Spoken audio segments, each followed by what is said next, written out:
दोस्तों कैसे हैं आप लोग। उम्मीद है दोस्तों आप सब बहुत अच्छे से होंगे। स्वागत है आपका इस वीडियो में। इस वीडियो में हम बात करेंगे 1813 ईस्वी के आज्ञा पत्र की। आज्ञा पत्र क्या होता है, चार्टर्ड एक्ट 1813 में चार्टर्ड एक्ट क्या होता है, ये क्यों लाई जाती है, और इसके बाद 1813 ईस्वी के बाद हुए सबसे बड़े कंट्रोवर्सीज एजुकेशन के मामले में, ओरिएंटल ऑक्सीडेंटल कंट्रोवर्सी जिसको हम प्राच्य पश्चात विवाद कहते हैं। क्या थी वो विवाद, वजह क्या था, कारण क्या था, कैसे हल हुआ, क्या था ये पूरा मामला, इस वीडियो में हम समझेंगे आसान से शब्दों में। सो मोस्ट वेलकम, स्वागत है आपका इस वीडियो में। शुरू करते हैं इस वीडियो को।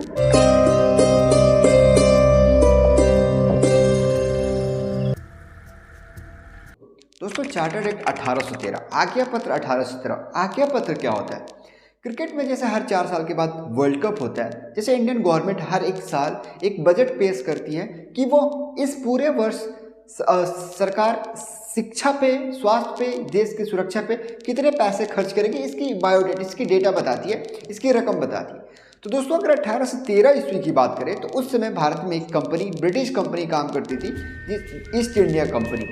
तो हर एक 20 साल के बाद ब्रिटिश के पार्लियामेंट में एक अध्यादेश, एक आज्ञा पत्र जारी होता था, जिसमें यह बताया जाता था कि ईस्ट इंडिया कंपनी भारत में कौन कौन से काम करेगी, कुछ नया काम या फिर कुछ काम, क्या अधिकार होगा ईस्ट इंडिया कंपनी को, या उसमें बताई जाती थी चार्टर्ड एक्ट में। आज्ञा पत्र हर 20 साल के बाद रिन्यू होता था। तो ये वक्त था 1813 ईस्वी आज्ञा पत्र को रिन्यू करने की। तो 1813 ईस्वी की आज्ञा पत्र में एक नई धारा जोड़ी गई, धारा 43, जिसमें यह कहा गया कि कंपनी भारत में शिक्षा व्यवस्था पे 1 लाख रुपए खर्च करेगी। 1 लाख रुपए क्यों खर्च करेगी? वह खर्च करेगी भारतीय साहित्य के उत्थान के लिए और भारतीय साहित्य के विद्वानों के विकास के लिए 1 लाख रुपए खर्च करेगी। अब यहाँ से एक चीज़ें स्पष्ट नहीं थी कि भारतीय साहित्य की अगर बात की गई है तो उसमें कौन सी चीज़ें आती हैं। भारतीय साहित्य का मतलब संस्कृत, अरबिक थी या फिर अंग्रेजी की बात की गई थी।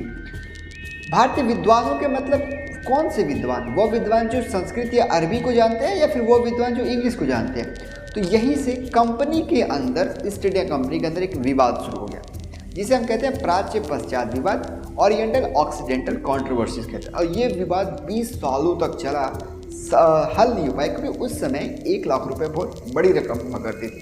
ठीक है, तो ये था पूरा मामला। अब इसका कारण क्या था, वजह क्या था, कौन से लोग थे प्राच्यवादी में और कौन से लोग थे प्राच्यवादी में, बस थोड़ा सा यहाँ पे ध्यान रखिएगा। प्राच्य शिक्षा मतलब प्राच्य शिक्षा के मतलब जो हिंदी और संस्कृत या अरबी के पक्षधर थे उनको प्राच्यवादी कहते हैं, और जो इंग्लिश उसको वेस्टर्न, ऑक्सीडेंटल या फिर पश्चातवादी, पश्चात का मतलब बाद, ओके, अंग्रेजी की। तो प्राच्यवादी में हिंदी, अरबी, संस्कृत, और पश्चातवादी में इंग्लिश वाले, समर्थन वाले आते थे। ठीक है, ये चीज़ें समझ में। अब आइए देखते हैं कि 1 बाय 1 स्टेप वाइज आपको लिखना कैसे और वास्तव में एग्जैक्ट मैटर क्या था। ओके, तो शुरू करेंगे 1813 ईस्वी के आज्ञा पत्र से। तो ईस्ट इंडिया कंपनी आज्ञा पत्र को प्रति 20 वर्ष ब्रिटिश पार्लियामेंट द्वारा पुनरावर्तन किया जाता था। ईस्ट इंडिया कंपनी के उसको रिन्यू किया जाता था। 1813 ईस्वी में यह आज्ञा पत्र पार्लियामेंट के समक्ष पुनरावर्तन के लिए, यानी कि रिन्यू होने के लिए जब रखा गया, तो चार्ल्स ग्रांट और विल्बरफोर्स आदि के विचारों के समर्थक इस आज्ञा पत्र में एक नई धारा जुड़वाना चाहते थे, धारा 43। ठीक है, आर्टिकल 43।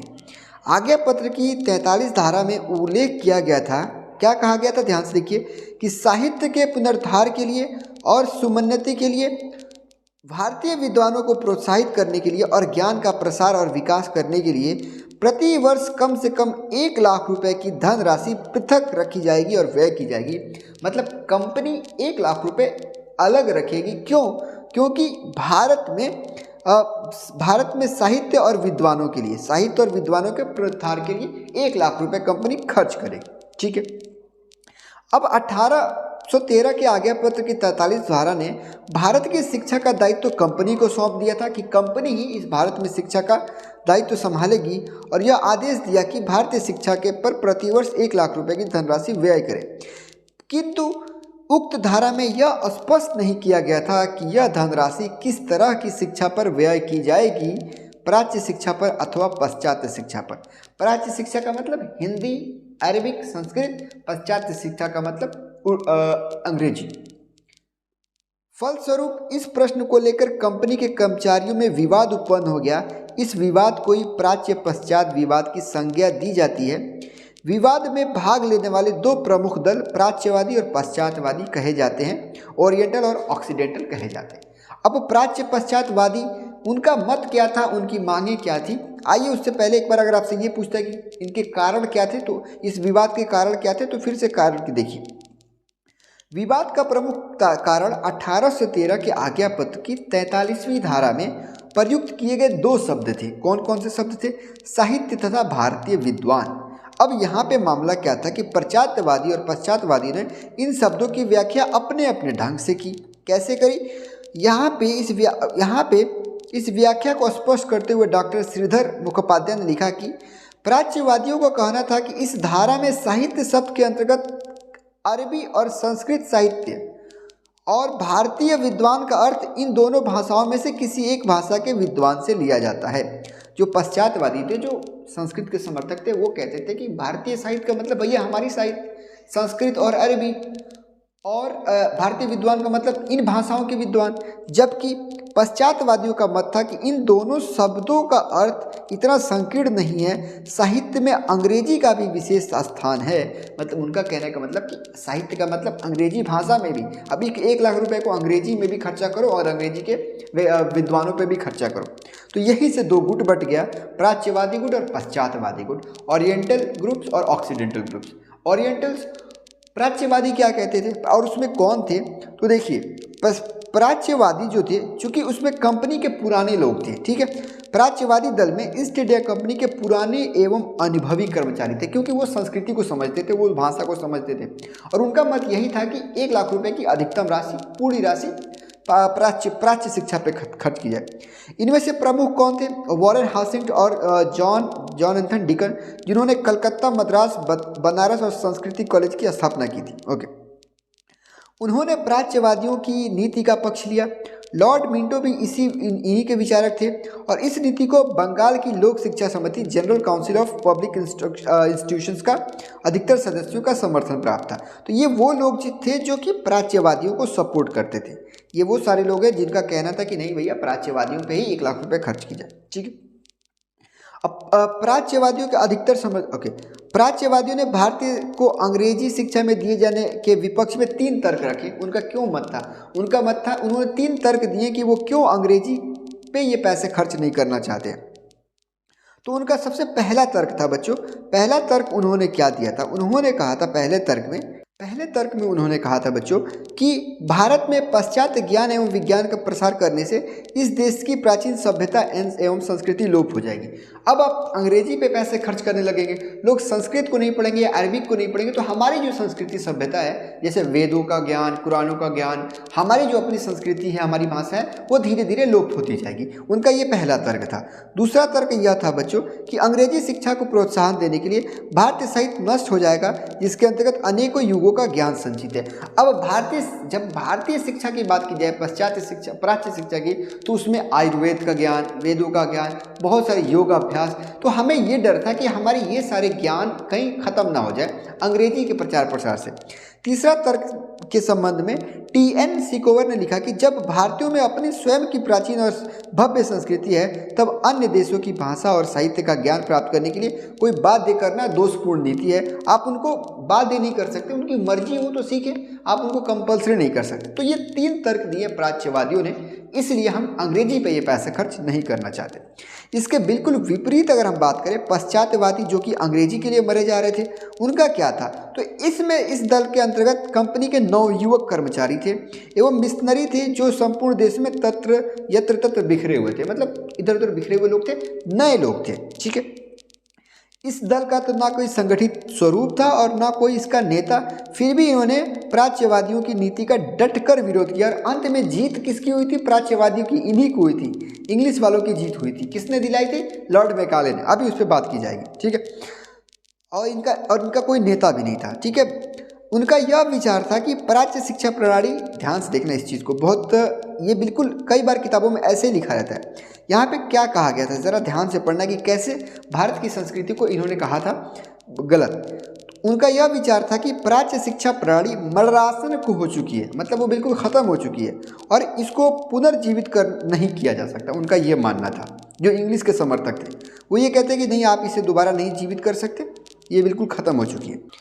इसके साथ ही उन्होंने यह भी कहा कि अरबी, फारसी और संस्कृत के साहित्यों में पुरातन और निरर्थक बातें लिखी। उन्होंने कहा कि फारसी, संस्कृत और अरबी में ना ऐसी बातें लिखी जिसका कोई अर्थ नहीं है। इसके अलावा किसी तरह का उपयोगी ज्ञान भी प्राप्त नहीं किया जा सकता, उनका ये मानना था। इसलिए कहते थे इंग्लिश पे खर्च करो। उन्होंने कहा कि भारतीयों की मानसिक विकास करने के लिए उन्हें अंग्रेजी के माध्यम से पश्चात ज्ञान विज्ञानों से अवगत कराना अत्यंत आवश्यक है। अब यहाँ पे कुछ लोगों को ये लगता है कि पश्चातवादी अगर इंडिया में विज्ञान, ज्ञान और अंग्रेजी की बात करते तो अच्छी बात है। अच्छी बात है ना कि इंडिया के लोग भी विज्ञान, साइंस और इंग्लिश सीखेंगे, इंग्लिश बोलेंगे, अच्छी बात है। लेकिन उनका वजह क्या था, वो क्यों ये इंग्लिश का प्रचार प्रसार करते थे, ये भी जानना यहाँ पे बहुत ज़रूरी है। यहाँ इस तथ्य का उल्लेख करना आवश्यक होगा कि पश्चातवादियों ने भारतीयों को यूरोपीय ज्ञान और विज्ञान का प्रसार का समर्थन किस निस्वार्थ भावना से प्रेरित होकर नहीं किया था, बल्कि अपने हित भावना से प्रेरित होकर किया था। वो बहुत अपने हित के लिए किया था। क्यों? उन्होंने अपने व्यापारिक और प्रशासनिक कार्यालय हेतु अंग्रेजी शिक्षित बाबू वर्गों की आवश्यकता थी। समझ में आ गई बात? उनको इस चीज़ की आवश्यकता थी कि देखो, हमें मजदूरों से काम कराना है, और मजदूरों से काम हम कैसे कराएंगे? हम इंग्लिश बोलते हैं, वो हिंदी बोलते हैं, वो अरबी बोलते हैं, वो उर्दू बोलते हैं, संस्कृत बोलते हैं, तो हम उनसे काम कैसे कराएंगे? तो वो इसलिए इंग्लिश सिखाना चाहते थे ताकि कोई बाबू वर्ग में आके वो इंग्लिश सीखे, फिर इंग्लिश सीख के इनसे काम कराए। तो वो इंग्लिश का प्रचार करते थे। और उन्होंने यह बात आशय थी कि उनके देशवासी इंग्लैंड से आकर इस निम्न वर्ग को सम्मिलित हो, अतएव उन्होंने यह विवेकपूर्ण माना कि भारत में अंग्रेजी शिक्षा प्रचार करें, बाबू वर्ग का निर्माण। कहने का मतलब ये है कि उनको ऐसा लगा कि बस भारत अब उनका है, हमेशा से यहीं रहेंगे, अब हमेशा इनको काम करना है। तो उनका ये काम था कि वहाँ से कोई आए तो इनके साथ रह सके और इनसे अच्छे से काम करा सके। तो वो इसलिए इंडिया में अंग्रेजी शिक्षा का प्रचार प्रसार करना चाहते थे। ठीक है, तो इसका अंत क्या हुआ? यह विवाद 1843 ईस्वी तक चलता रहा, जिसे हल करने के लिए 1813 ईस्वी को गवर्नर जनरल की काउंसिल के कानूनी सलाहकार के रूप में लॉर्ड मैकाले भारत आए। 1813 का विवाद और 1843 तक चलता रहा। ठीक है, अब मैकाले आए और उन्होंने 1813 के आज्ञा पत्र की 43वीं धारा की व्याख्या करी और एक विवरण पत्र जारी किया, 1 मिनट्स विवरण पत्र बनाया और उस समय के तत्कालीन गवर्नर जनरल को सौंप दिया। और उसमें उन्होंने व्याख्या करी थी कि धारा 43 का मतलब ये होता है, इसके अनुसार आप पैसे खर्च करिए। ठीक है, तो इस विवरण के बाद क्या हुआ? इस विवरण के बाद बच्चों, लॉर्ड बेटिंग ने अपना फैसला सुनाया और उन्होंने बताया कि यह 1 लाख रुपए कैसे खर्च की जाएगी। ठीक है, लेकिन उस विवरण पत्र में मुख्य बातें क्या थी कि विवरण पत्र में पहली बात कि मैकाले ने इस धारा 43 की व्याख्या कैसे करी। मतलब उनका मानना था, क्या था कि 1 लाख रुपए कहाँ खर्च की जाए, प्राच्यवादियों में या पश्चातवादियों में। दूसरी बात, उन्होंने जहाँ पे खर्च करने के लिए कहा उसके पीछे तर्क क्या दिया। ठीक है, और उसके बाद क्या हुआ, ये सारी चीज़ें देखेंगे हम बच्चों अगले वीडियो में समझेंगे, क्योंकि ये सेपरेट ही एक बहुत बड़ा टॉपिक है और बहुत ही इंपॉर्टेंट क्वेश्चन है कि वास्तव में मैकाले से कहा जाता है कि भारत में अंग्रेजी शिक्षा के जनक, भारत में इंग्लिश शिक्षा के जनक मैकाले को कहा जाता है। बस यूं ही समझ लीजिए कि मैकाले ने वास्तव में अंग्रेजी के लिए ही पैसे खर्च करने की बात करी होगी। डिटेल्स में देखेंगे अगले वीडियो में। तो इस वीडियो में फिलहाल इतना ही। इस वीडियो में हमने क्या देखा, प्राच्य पश्चात विवाद बहुत इंपॉर्टेंट, यह बेस होता है। इसके बाद ही आप समझ सकते हैं मैकाले का मिनट क्या होता है, आज्ञा पत्र आपने समझा, और इसके बाद वुड डिस्पैच जो हुस्ट का घोषणा पत्र आता है, वो सारी चीज़। तो इसको समझना बड़ा ही इंपॉर्टेंट था बच्चों, इसलिए हम इस वीडियो को यहीं समाप्त करेंगे। एक अगले वीडियो में इसके साथ इसको कवर करते हुए आगे का भी मैकाले का विवरण पत्र देखेंगे, लेकिन अगले वीडियो में। फिलहाल इस वीडियो में इतना ही दोस्तों, वीडियो को खत्म करेंगे। जाने दीजिए मुझे दीजिए इजाज़त। अच्छा लगा मुझे आप सबसे बात करके, मैं उम्मीद करता हूँ आपको भी चीज़ें समझ में आई होंगी। आप अपना कीमती फीडबैक मुझे कमेंट में जरूर दें, मुझे आपके फीडबैक का इंतज़ार रहता है। जय हिंद, जय भारत साथियों।